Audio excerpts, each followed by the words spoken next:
Welcome to the Automate and Grow podcast, brought to you by Cloud Advisory. This is another episode of the Automate and Grow podcast. My guest today is Ali Daniel of Punch Drunk Soul. Thanks, Ali, for jumping on. Yeah, for sure. I'm so excited. Thanks for having me. So Punch Drunk Soul, you work as a coach for coaches. How did you get started in this area and what sort of work do you do? Yeah, so I think it started very organically. Punch Drunk Soul is the name of my blog, and it's also the name of my business, but it started out as a blog when I was at a point in my life where I was trying to find myself and figure out, what my life was all about. And I was really exploring personal growth and mindfulness and just like living your purpose. And so that's, how the blog got started. And as I continued to write and explore and share with people were reaching out to me and asking for advice and, seeking help. And at one point I thought, okay, I could make this into a business. I didn't really know what that looked like at the time. I thought maybe like ebooks or courses, but as I got into that world of like growing your list, because you need a big list in order to sell, a product that's, like a lower end service. So that was just kind of like taking up so much time and effort that I was like, there's got to be an easier way. So I actually like kind of discovered the world of coaching, which kind of opened my eyes to this whole industry that's now sort of booming. And I was like, I could teach people how to start their own businesses, because I had started doing some freelance PR and getting work online for myself through that, because I used to be in public relations. And so, I was like, why not just try this? So I got into the world of coaching. I developed my own program and my own system. I'm not like certified or anything like that. And that's I don't know if certification really helped you, but So I mean, that's how I got into it. And so, what I do now, I help other coaches become coaches by basically taking the knowledge and passion and life experience that they have, that's all living up in their heads, and put it down into paper in like a step-by-step process that they can go out there and prove with their first clients and really prove their own process. And then from there, build their coaching business. So creating their first offer, landing their first clients, and just really gaining the confidence and the like understanding their value and what they're bringing to the table is a huge part of it as well. But yeah. So why do you think this coaching business is growing, like this whole segment? Because there certainly are a lot of people and they all kind of have like their own little brand. Some are more, find yourself and your purpose. Others are really, really practical about getting marketing together, and some they're kind of in between. I mean, it goes the full spectrum. Like, what do you think it does driving this boom? So I do agree that there's a coach for everything. Like there really truly is.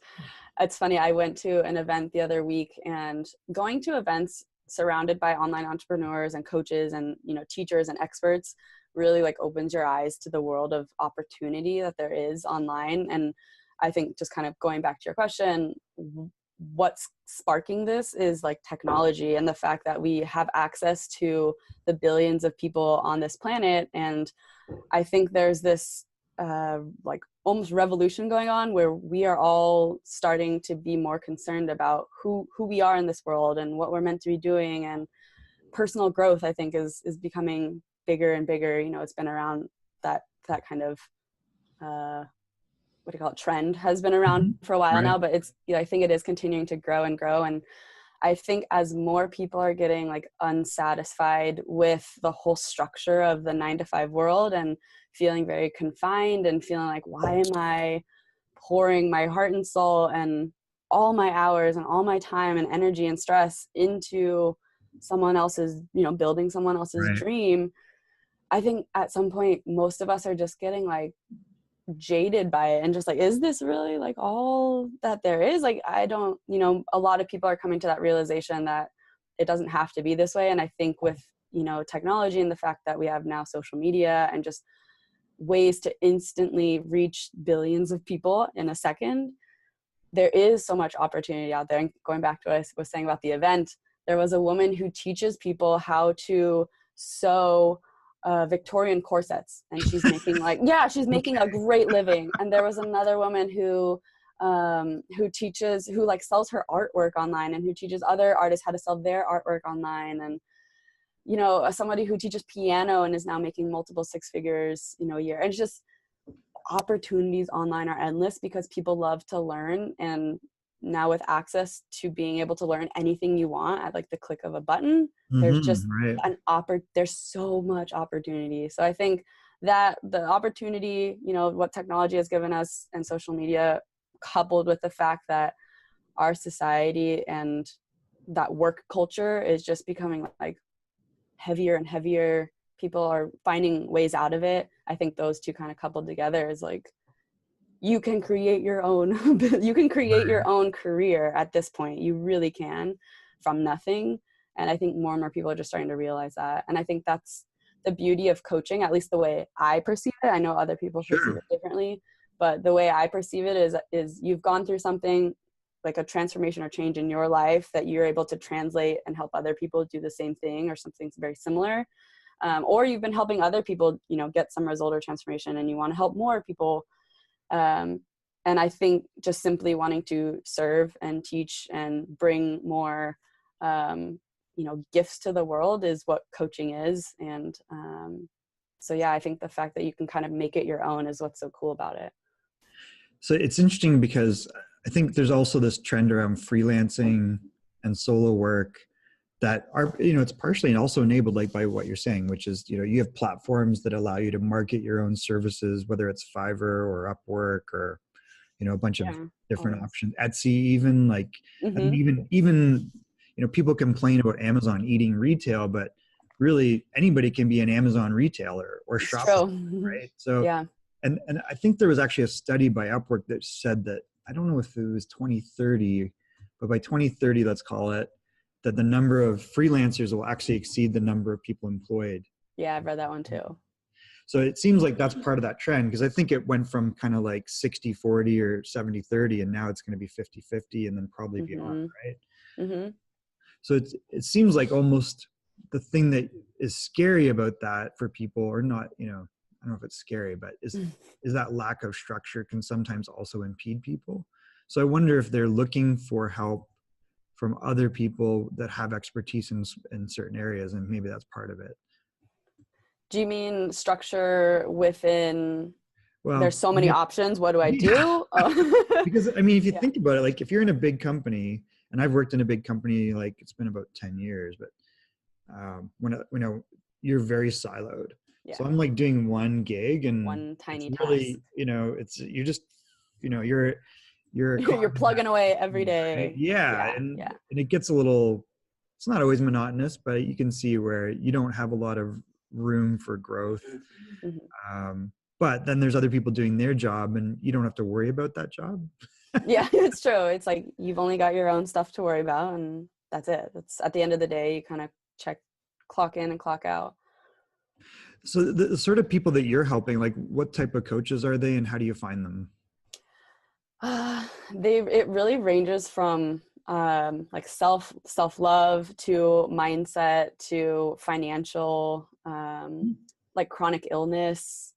So it's a huge spectrum. I would say a lot of them are definitely in that more mindset mentality, like going back to just personal growth and development and motivation and just really helping people be their best selves. Like a lot of those type of entrepreneurs or aspiring entrepreneurs come to me. And what was the second part of your question? Oh yeah, and how are you finding them? Like, or how are they finding you? How do I find them? Yeah. So I have like all sorts of, I guess, channels out now. It's most people find me through Instagram. I'd say that's my biggest channel. Yeah. And then Facebook. I have a pretty good Facebook group going. It's getting more and more active the longer I've had it, which, you know, I guess that's what people say. Yeah, for happens. Sure. It took a long time to grow, but yeah, so the Facebook group, Instagram, podcasts, people are finding me through podcasts. And you're guesting on a lot of podcasts? Is that kind of the idea? I'm getting there. I did see some good traction from doing a podcast episode recently, the Mind Your Business podcast. Actually, the coach that I worked with before. Have I been on that? Who is that? James Wedmore. I think I was on his podcast. I can't remember. I've been on a lot, but that's funny. yeah. No, we have. I'm sure I have. I'm totally sure Yeah. I was on his business. Oh, we'll have to go check out that I'll episode. find it. I need to. I've been terrible. list. I've been on all these podcasts, and then I really should put that on my. Just in case, that's a good thing to keep track of. Like, I think I know. But yeah, so I got a lot of good traction through that one. So it just, reinvigorated the idea that I wanted to be on more podcasts. And I actually really didn't even start pitching myself for podcasts until late last year, because I think like many entrepreneurs, you second guess yourself and you second guess your abilities and how much value do you really know? And, will I have anything worthy to share and all of that, that mental chatter. And so kind of getting over that hump and just putting myself out there and remembering that, the people who do need to hear my message will hear it, and the people that don't need to will not listen, so makes sense. Yeah, so those are the biggest ones. What is your message for people that are working decide to work with you? Like, what draws them in? What is it that you're telling them that's different and that they decide to work with you?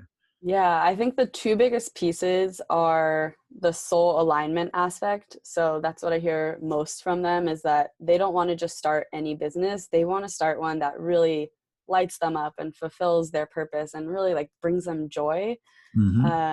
Versus just ridiculous.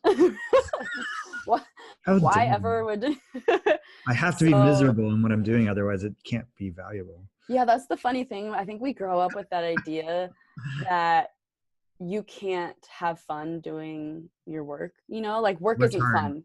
Yeah. And like how silly is that idea that like, okay, you can make money working a job you hate, but you can't make any money doing something that you love. Like, that's just stupid. Like, that's what we grow up with, that mentality. But I think I do want to turn that on its head. And I really encourage people, like, if you have a passion for something, there are other people who also have a passion for it. And there are also other people who need help in that arena with things that you've, gone through before. And I just, like I said, going back to what we were saying just about, there's so much opportunity online. And I think,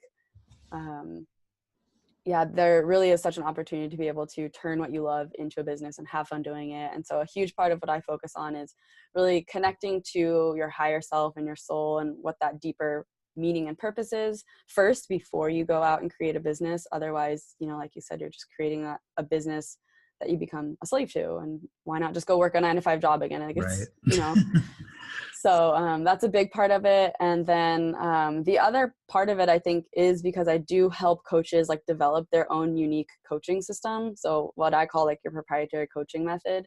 And I think that's really what like sets me apart from a lot of other coaches and programs is, you don't have to be certified in order to get started coaching. That sounds ridiculous to me now. Yeah, but right. But people I get hear it overly a lot. wrapped up in accreditation, like that matters. And yeah, exactly. Like, how many people are even using their college degree for their jobs right now?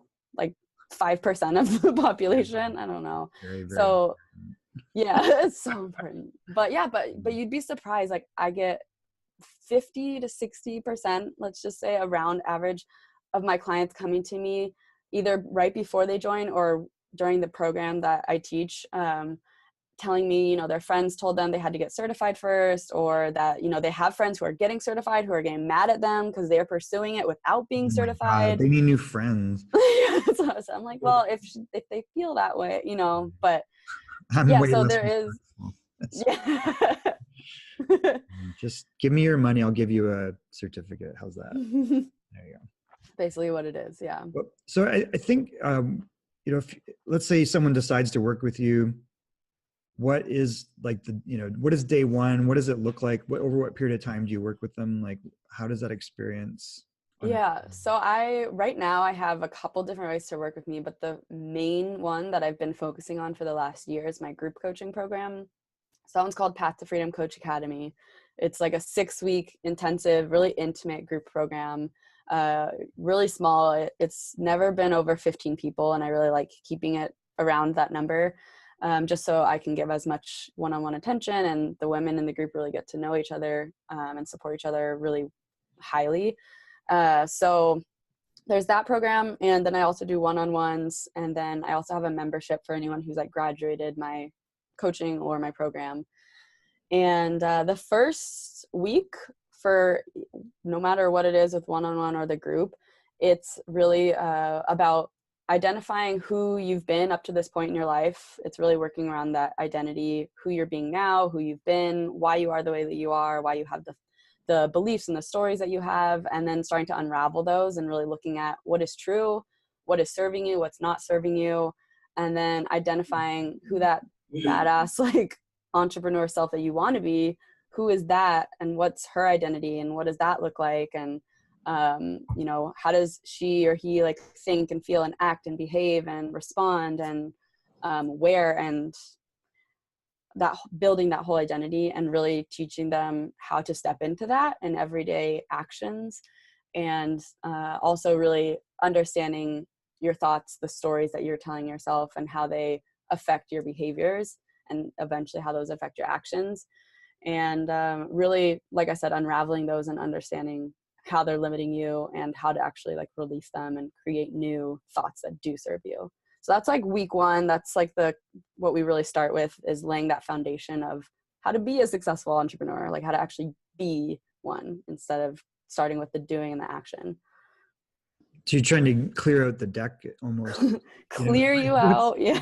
That's holding you, going to hold you back in the future. So it's like you're anticipating, which is a reality, right? Like, yeah. I think one of the things that probably trips everybody up is there's, how do I put it? There's like quitting points where some story that's in your brain down the line is going to trip you up. Yeah. It's like you encounter some sort of resistance or obstacle, and it's easy to quit when no one's telling you to have to keep going. Yeah. Yeah, So exactly. So it's like you're trying to like set the table for the rest of their Yes. career in this space. Yeah, let them know that, you know, what's gotten you here has been awesome. You've gotten to this point. Congratulations, that's great. But, you know, to get from here to where you want to go is going to require a shift. And it's going to require you to question the stories that you believe, you know, your own patterns, and who you are currently being as a person, and shifting that into being, you know, the person that you want to be, the entrepreneur, shifting out of that employee mindset to the entrepreneur mindset, and shifting into, this is how current, you know, Allie responds and behaves, and this is her current morning routine. What's the routine of the successful entrepreneur Allie, who has, you know, the 6-7 figure business, who has employees, and who's, you know, running events around the world, or whatever that looks like for that person? What is that like? How does she behave, and how does she show up for the day? And just understanding the difference between the two. Great. Yeah, I can totally see the value in that too, because there's always that old information that'll hold you back otherwise when you're doing something new. Yeah, your old operating system. Right? Your brain operating system. Yeah, throw that in the trash, download a new one. And then so once you've done that, like how do you proceed from there? Like, you probably got to get down to, okay, what am I doing, and how are people going to find me? And yeah, so the first step after that would be really helping them connect to what their core values are, and really defining what their purpose is. And the way I do that is not through, you know, my purpose is this type of business, or you know, helping this type of person. I help them define it more in terms of their values. So for me, just as an example, my core values, my two, are freedom and fun. And so in my purpose, you know, like the purpose of my life is to have a sense of freedom, and then, you know, feel the fun that results from that. So really like helping people kind of develop that, and then understanding that if they can live into that every day, they're already living their purpose. And then we dive into more the nitty gritty business stuff. So really helping them explore what they're good at, what their passions are, and how those two blend, like really finding their zone of genius. And then defining their niche. So I have like a niche articulator. It's just like a formula that they can kind of plug in pieces with their ideal client, the results that they're going to help get, and then like the problem that they're solving. And then from there, I really am a strong proponent of doing your research. So client research is extremely important. And I think so many people forget about it, and they just assume like, oh, I already know what my clients want, or I am my former client, I am my client a few years ago, so I know exactly what to say and what to do and what they want. And I think that's like one of the biggest mistakes that people make, is just kind of assuming that they know. And so I have like a whole process for doing like surveys and deployment and doing research and the questions, what to ask people. That's pretty having those conversations. practical then. So you're really getting down to brass tacks of validating. Yeah, the foundations. It's Really like, helping them lay the who do they foundations. serve, right? Yeah. And it's funny because like, I mean, I write a little bit about, you've read the book by Simon Sinek, Start With Why. I haven't, but I know all about it. I've seen like his, I've seen his presentations. Is understandable, but it's like, everyone talks about what they do and how they do it. That's special, but what resonates with other people, unless you have $10 million to build a brand, you are kind of your brand, right? Yeah. That sounds like what your approach is, which is be relatable, be vulnerable, and tell that story, right? Yeah, 100%. That's really interesting, and which makes sense. So it's like you've got people to deal with their past, they look towards the future, and then they create that brand, it sounds like, by being authentic. Yeah, that's a huge part of it. And I think what I teach my clients is that, there's lots of other people, hundreds, maybe even thousands of people doing something similar to you. And the only thing that separates you guys is your personality. It's you. It's what you bring to the table. It's how you talk. It's how you walk. It's like the things you say and what you believe and your values.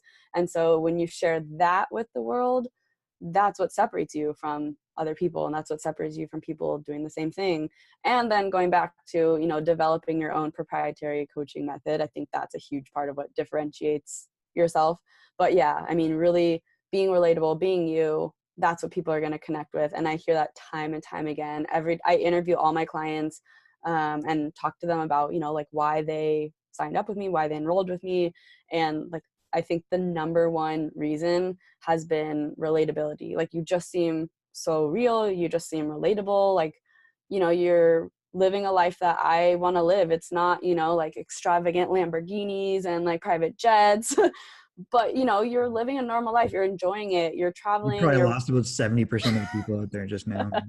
Oh, damn it. I think generally most people are pretty practical, right? So they almost just want to your point. Like, I'm motivated by the freedom, working with cool people on cool things, right? So I think it's like you identify that, and it sounds like most people don't think in those terms. They're just thinking, what can I, how do I pay bills? And yeah, exactly. That is what most people, they're like, how can I just like sustain my, lifestyle? Right. That's a huge part of it. Also, like, one of the things, maybe this will be interesting to your listeners, but like sharing myself on Instagram has been really, like I said, Instagram is one of my biggest like client converters. And I don't share a lot of practical business tools or steps or that sort of thing on Instagram. I mostly just share my lifestyle on it. And so yeah, we're pulling it up now. And I'm like really more active on my stories than I am on my feed these days. On mute for a second there, but let's see. So to your point, like, I think this is just about you. So it's not like you're sharing. I'm not sharing like most. I'm rarely sharing business. I like tips. to start. I was on a podcast with Jonathan Grzybowski, which is. Oh yeah, that's me in 6th grade, by the way. Okay, I was gonna ask. You? Wow. Yeah. There's your transformation. Lots of changes. Wow. So tell me about this girl. This girl, she actually did pretty well for herself. You'd be surprised. Yeah. No, she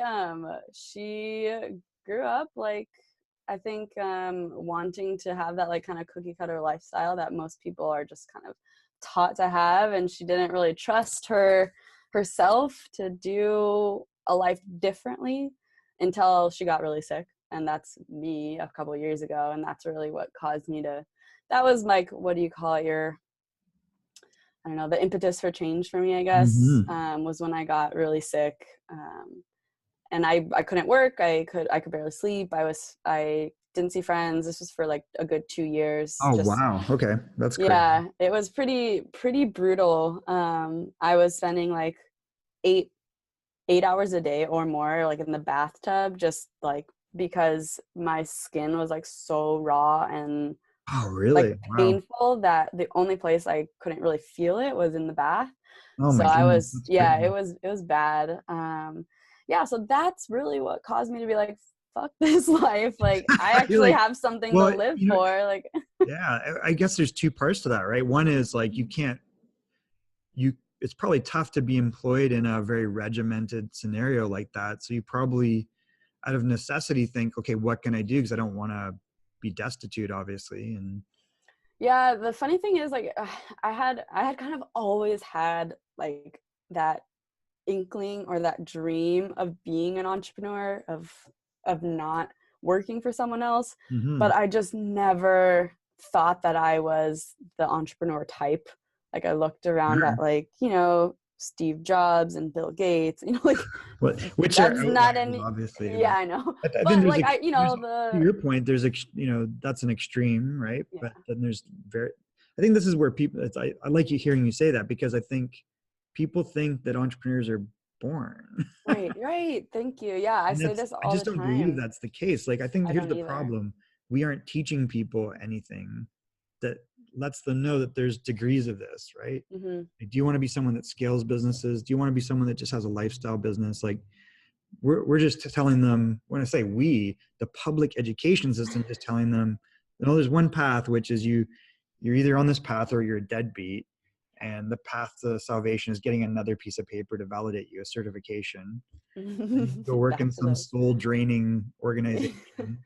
It's Yeah. just, you're a factor of production. So it's interesting. I mean, you went through a lot to get to that point. Yeah, yeah. And I had kind of gotten signs like all along the way after college that I was meant to be doing something else. But, this goes back to really aligning with your soul and listening to those signs. So I don't know how like woo woo you get, but to me, it's like there How are, woo do you get it? I mean, there's a whole scale of woo woo, and, Okay. I fluctuate. I definitely fluctuate. But I really feel like we're constantly getting signs from our higher self or the soul or the universe, God, whatever like you want to call it specifically. But so many of us are tuned out, and we don't listen. And that's when I feel the signs start getting stronger, as in emotions in the body, and starting to really feel something, like feel depression or anxiety or guilt, or just like some longing for something else. Right. Those are all signs. Those are indications. Like feelings, emotions are just data. For sure. um That makes sense, and because I think you say, there's a lot of ways to deal with that stuff. And a lot of the mhm, approach seems to be numbing it out. numbing it out, like throw Yeah, drugs at not it. paying No, attention anymore. yeah, oh no, you got to sit here and pay And the attention, problem with but don't that is pay it attention gets, to what your intuition is, yeah, the like what's problem with going on in that your is it body gets and the stronger and stronger understanding. and stronger, and you get sicker and sicker and sicker. Do you think Because there was a that, correlation with your sickness, or was it actual? totally, Really? yeah, I've Okay. told this story before.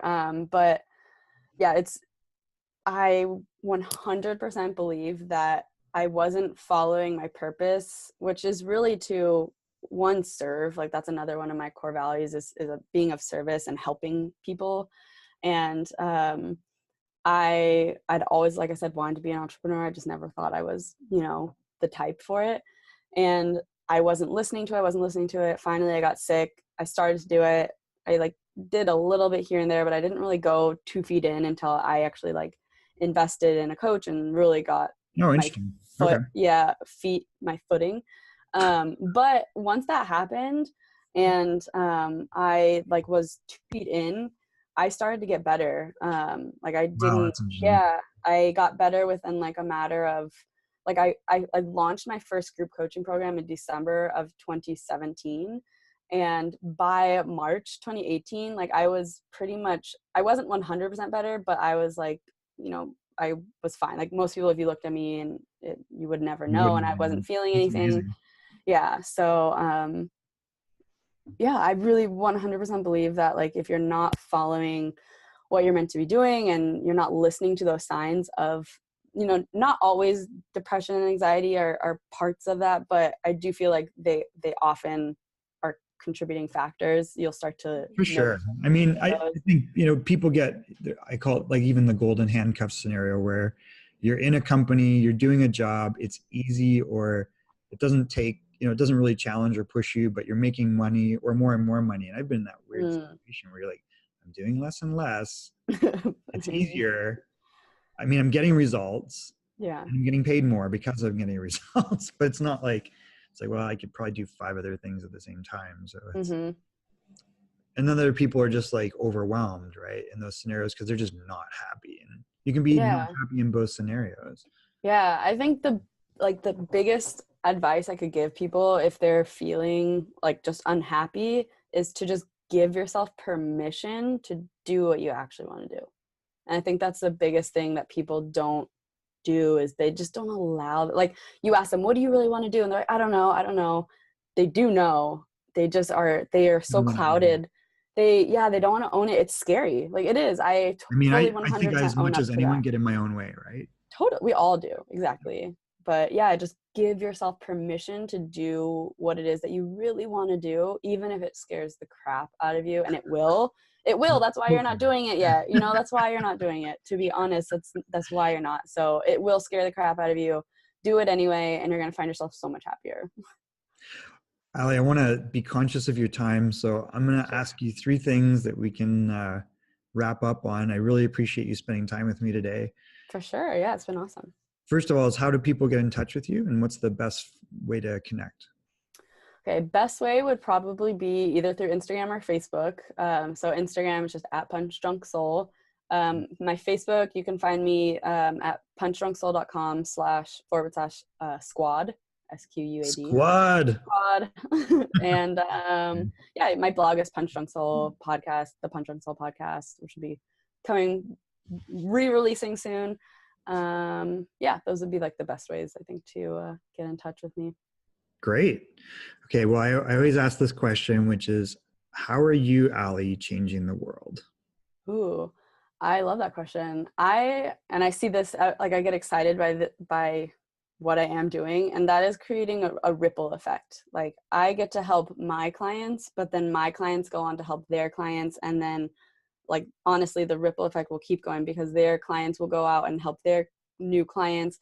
And even if all these people aren't coaches, like, I'm still making people happier. I've heard from so many of my clients that their husbands have said that they've never been this way since they got married, like just completely like coming back to themselves. And I think that is spreading so much light, and that ripple effect, their husbands are happier, their kids are happier, their families are happier, their friends are happier, and then potentially future clients. So it's just this like really cool ripple effect that I'm just excited to be a part of.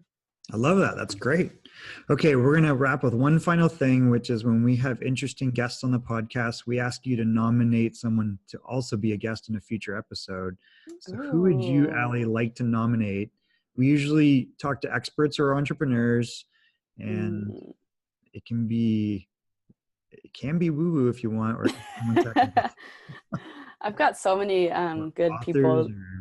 Yeah, I've got so many great people to recommend. But let me choose just one for you. That would be my friend Jessica Tomlinson. She is an amazing coach for women who are already like successful in their businesses, but they're not having fun in it and they're not feeling good in it. So she teaches them how to really make their businesses more fun and feel like a kid on Christmas, is what she says. Cool. So it's okay. Amazing. Jessica Tomlinson, is that right? Jessica Tomlinson. Great. Jessica, you've been nominated by Ali to be a future guest on the Automate and Grow podcast. That. We will take that introduction. Ali, I want to thank you for joining me today. It's been a lot of fun. And if there's anything I can do to help you out in the future, otherwise, good luck with your own podcast relaunching. And it sounds like you're doing some great work. Thank you. Yeah, thanks. It's been awesome to be on your show here. Thanks for having me. This has been another episode of the Automate and Grow podcast. We will see you on the next episode of Automate and Grow. This has been an episode of the Automate and Grow podcast. Check out other episodes for interesting topics on how to grow, innovate, and automate your business.